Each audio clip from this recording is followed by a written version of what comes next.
Hola, yo soy Viridiana Magali Ordóñez Carmona, abogada especialista en propiedad intelectual, y el día de hoy quiero platicar con ustedes sobre las invenciones.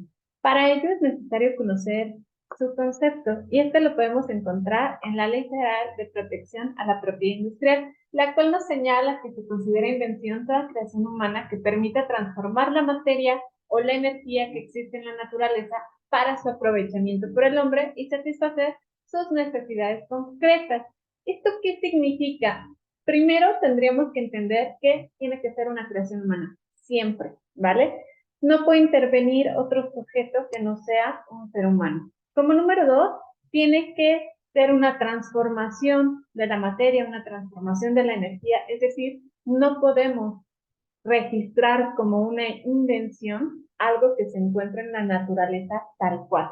Tiene que haber una intervención del ser humano y además debe de tener una finalidad muy específica, que esa invención sea para el aprovechamiento de la humanidad, para satisfacer necesidades muy concretas. Podemos tener aparentemente invenciones, ¿no? Cosas muy novedosas que de pronto no les encontremos una utilidad, una función. Si no es así, entonces para la Ley Federal de Protección a la Propiedad Industrial no se va a considerar una invención, ¿vale? Ahora, tendríamos que pensar, ya que ya sabemos que es una invención, ¿a quién se le va a considerar como inventor? De acuerdo con el artículo 39 de la Ley Federal de Protección a la Propiedad Industrial, se considera que se va a presumir que es inventor la persona o las personas físicas que se señalen como tales, es decir, que se señalen en nuestra solicitud como inventores una vez que la presentamos. Entonces, cuando presentemos nuestra solicitud de patentes, va a haber un campo en donde nos diga, indique quién es el inventor o los inventores, y a las personas que pongamos ahí van a ser a quienes se les van a considerar inventores, ¿ok? En este sentido, son quienes van a tener el derecho a ser reconocidos con ese carácter de inventores. Y aquí, una pausa. Resulta que inventor solo puede ser una persona física, ¿vale? Persona física. ¿Qué significa? Que no puedo poner en el campo de inventor a una empresa, a una universidad, a un centro de investigación. Tiene que ser una persona física y a esa persona es a quien se le va a reconocer con el carácter de inventor. Ahora, en este sentido, también tenemos que, de acuerdo con el artículo 38 de la Ley Federal de Protección a la Propiedad Industrial, el derecho a obtener una patente pertenece al inventor, ¿ok?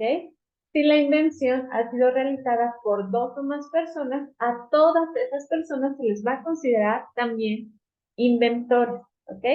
En este sentido, tendríamos que revisar cuáles son los porcentajes de participación de cada una de ellas o bien repartir en partes iguales los porcentajes respecto de los derechos que obtendrán a partir del momento en el que registren su invención. En el caso de y que se pueda que muchas personas o algunas personas lleguen a realizar la misma invención, pero no trabajaron en conjunto, ¿qué se puede hacer? El mismo artículo 38 nos da la respuesta. Dice, si varias personas hicieran la misma invención, independientemente unas de otras, tendrá mejor derecho a obtener la patente aquella que primero presente la solicitud respectiva o que reivindique la prioridad de la fecha más antigua, siempre que la solicitud no sea retirada, abandonada ni negada. Les explico. Quiere decir que podemos tener este supuesto en donde diferentes personas han llegado al mismo invento por su propia cuenta y que al momento de registrar, pues el INPI, que es el Instituto Mexicano de la Propiedad Industrial, que en México es el encargado de registrar las invenciones a través de la figura de la patente, pues el INPI va a revisar y va a decir, oh, por Dios, es lo mismo. ¿Qué hago en estos casos, en estas situaciones? El INPI va a decir, bueno, voy a considerar que va a tener ese derecho de patentar quien haya presentado la primera solicitud. Y este es el principio de primero en tiempo, primero en derecho.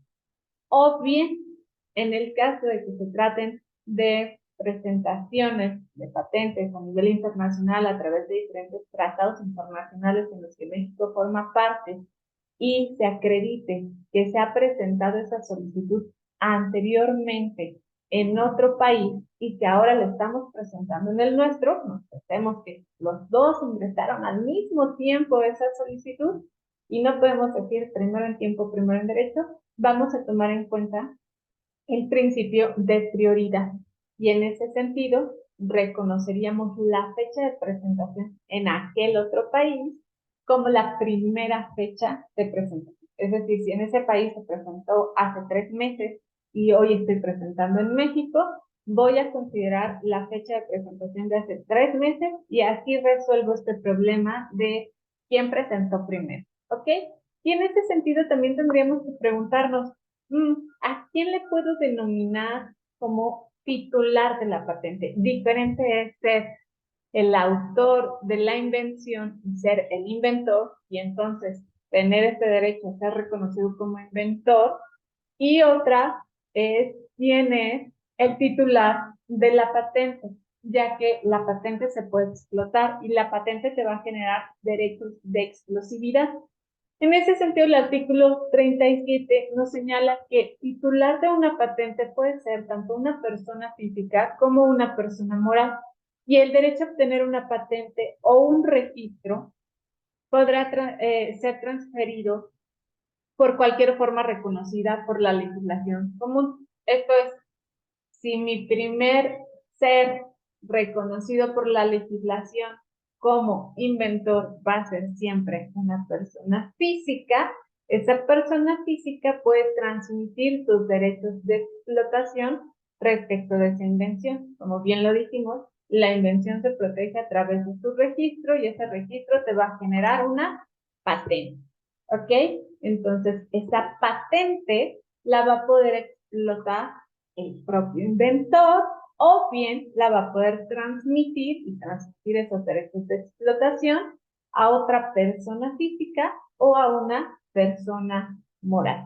Espero que esto quede muy claro, ya que es diferente ser el inventor y el inventor siempre tiene que ser una persona física a ser el titular de la patente. ¿Vale? Ok. Ahora, ¿cómo protejo una invención? La invención la protejo de acuerdo con el artículo 36 de la Ley Federal de Protección a la Propiedad Industrial, fracción primera, a través de una patente. ¿Ok? Y en este sentido, el artículo 48 nos señala que serán patentables las invenciones en todos los campos de la tecnología que sean nuevas, que sean resultado de una actividad inventiva y que sean susceptibles de aplicación industrial en términos de lo que señala la propia Ley Federal de Protección a la Propiedad Industrial. Es decir, una vez que yo ya tengo este concepto de invención muy claro, debo de saber que para que mi invención esté protegida, la tengo que patentar, pero no cualquier invención se puede patentar. En este sentido, para que la invención se pueda patentar, necesito que sea una invención nueva, necesito que sea el resultado de una actividad inventiva y susceptible de aplicación industrial. ¿Ok? En este sentido, la propia legislación nos va a ir resolviendo estas dudas de qué entiendo por nuevo, qué entiendo por estas características de actividad inventiva y qué entiendo por aplicación industrial. Respecto de la novedad, nos señala que vamos a considerar que es nuevo todo aquello que no se encuentra en el estado de la técnica. No se excluirá de la patente de utilidad a cualquier sustancia, compuesto o composición comprendida en el estado de la técnica, siempre y cuando su utilización sea nueva. Y aquí todos nos vamos a quedar con cara de, ok, ¿qué es el estado de la técnica? Bueno, no se preocupen, la fracción segunda nos señala que el estado de la técnica es el conjunto de conocimientos técnicos que se han hecho accesibles al público mediante una descripción oral o escrita, por la explotación o por cualquier otro medio de difusión o información en el país o en el extranjero antes de la fecha de presentación de la solicitud o la prioridad reconocida. Y de todos modos nos vamos a quedar así como de, no me queda muy claro. No se preocupe, yo se los explico. Resulta que la novedad tiene que ver con el estado de la técnica. Y el ejemplo más sencillo es cuando hacemos una investigación, cuando de pronto en la escuela nos piden hacer la investigación de un tema, cuando estamos haciendo nuestra tesis, cuando de repente nos piden que hagamos un trabajo escolar. Para yo poder hacerlo, yo no tengo ese conocimiento, necesito consultar fuentes, ¿vale? Necesito consultar libros, necesito consultar otras investigaciones, necesito saber qué hay allá afuera. Ese es el estado de la técnica, el conjunto de conocimientos técnicos que ya existen, que están al alcance de todos, a disposición de todos nosotros, y es hasta donde ha llegado el límite de la tecnología, el límite a lo mejor de esas investigaciones como tal. Por lo tanto, a partir de ese punto en donde otra persona, en donde otro investigador se quedó, yo puedo seguir investigando. Ah, mira, esta investigación es muy interesante, señala que existe esta causa para generar A, B, C o D. Pero yo considero que también puede haber otras causas distintas y yo voy a tomar otra ruta para poder saber por qué sucede A, B, C o D. ¿Ok? Eso es la novedad. Cuando yo empiezo a realizar algo que no se encuentre dentro de ese conjunto de conocimientos que ya están accesibles al público. Por lo tanto, para que esa novedad se tenga por reconocida por el INPI, tengo que tener muchísimo cuidado con que mis investigaciones no se hayan compartido previamente, no se hayan hecho el conocimiento antes de la fecha de presentación de mi solicitud. Una vez que yo presento mi solicitud, yo puedo hacer mi simposium, yo puedo hacer mi entrevista, mi conferencia, mi exposición y puedo dar a conocer esa nueva tecnología que estoy intentando proteger a través de una patente, ¿no? Un ejemplo. En ese sentido, nos dice que además la novedad va a incluir también aquellas sustancias, aquellos compuestos o composiciones que, aunque ya estén comprendidos dentro de estos conocimientos técnicos que ya son accesibles para cualquier persona, tengan una utilización nueva o diferente. Un ejemplo muy simple de esto son las aspirinas. Las aspirinas tienen una formulación química y su función es el dolor de cabeza. Sin embargo, en algún momento y después de otros estudios diferentes, se dieron cuenta que la aspirina también podía proteger respecto del riesgo del corazón.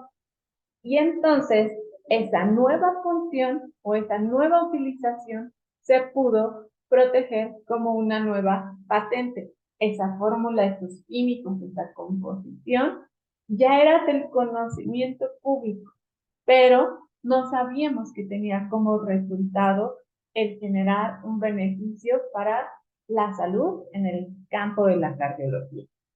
Ahora, si esto nos queda claro, ya sabemos en qué consiste la novedad y tendríamos que pensar, oh, es que la novedad sí es algo que no exista, ¿vale?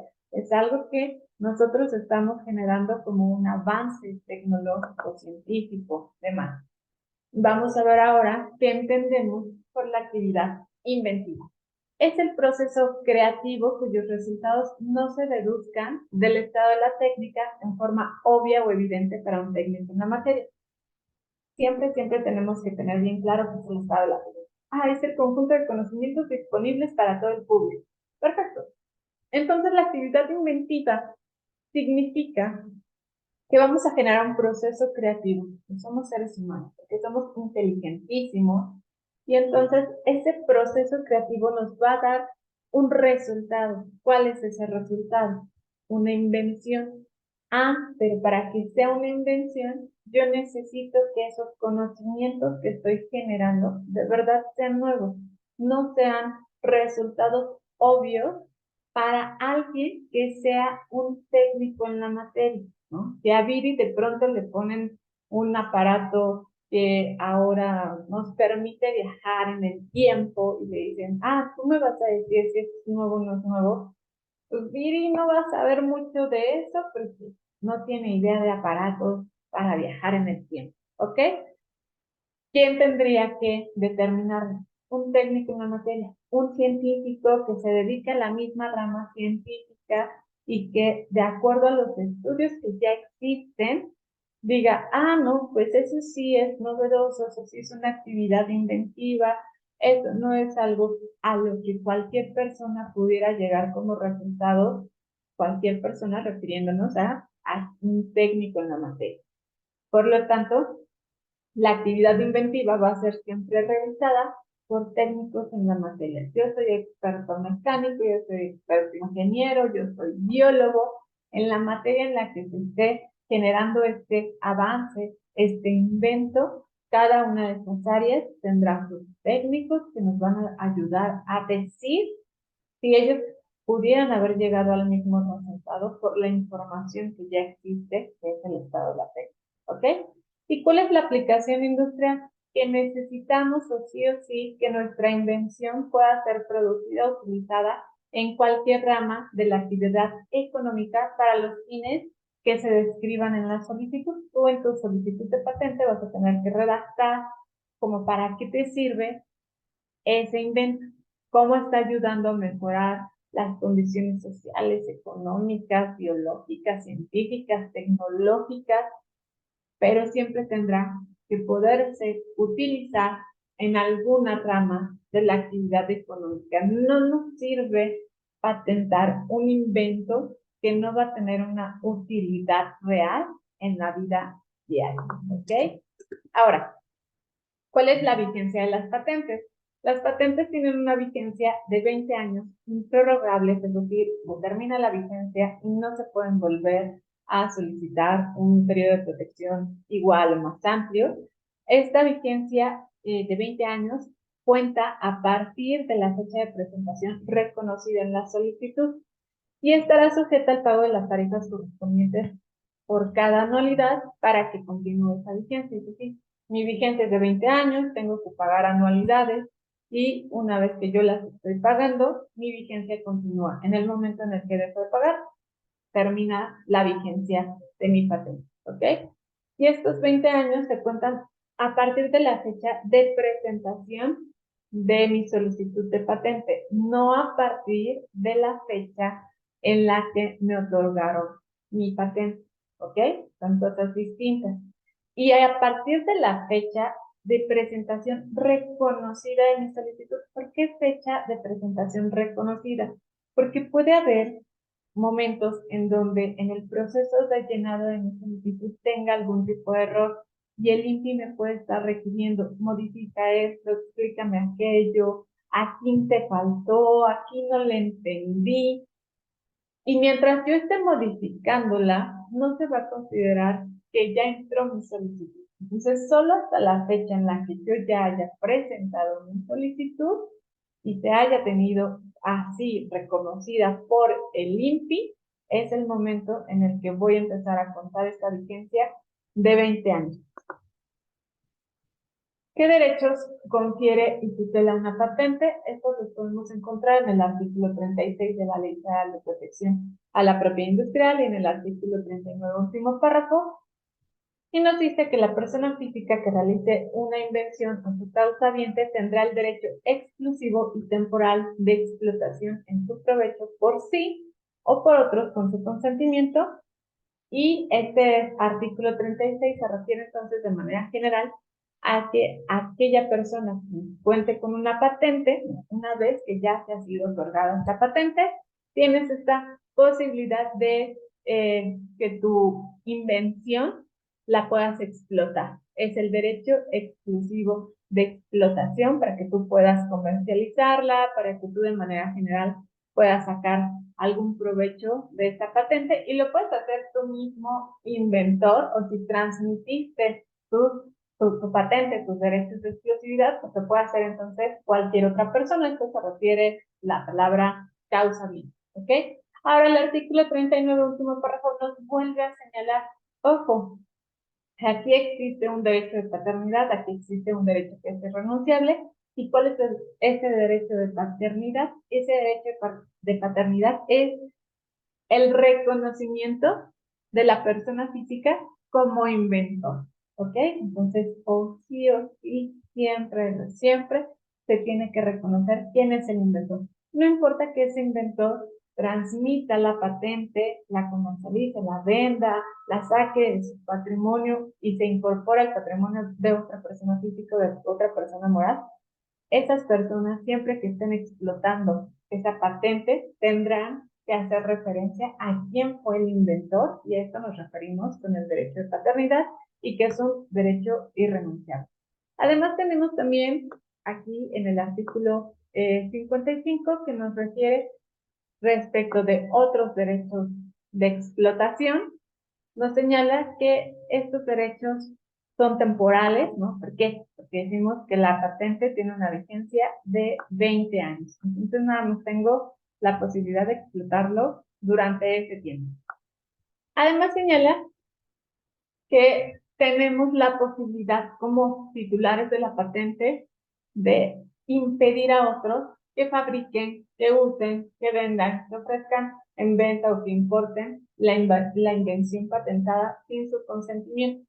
Quiere decir que el derecho de exclusividad consiste en dos grandes cosas. La primera, mi derecho exclusivo de explotación temporal de la invención ya patentada. Y dos, mi derecho de impedir que terceros la estén utilizando en cualquiera de estas formas. Si la materia objeto de la patente es un producto, la patente confiere el derecho también de impedir a otras personas que fabriquen, usen, vendan, ofrezcan en venta o importen el producto patentado sin su consentimiento. Si la materia objeto de la patente es un proceso, la patente confiere el derecho de impedir a otras personas que utilicen ese proceso, que lo usen, que lo vendan, que lo ofrezcan en venta o que importen el producto obtenido directamente de ese proceso sin su consentimiento. El alcance de los derechos conferidos por una patente no podrá interpretarse más allá de la materia protegida y de lo dispuesto por esta ley. Es decir, mi patente me va a decir qué es lo que me va a proteger. A eso le denominamos reivindicaciones. Y una vez que tengo obtenida esta patente, me genera todos estos derechos, yo tengo la posibilidad entonces de poder proteger mis invenciones, de poderlas explotar, de poderlas comercializar o de impedir que alguien más las esté utilizando. Espero que esta información haya sido de utilidad para ustedes. Nos vemos en la próxima sesión. Bye.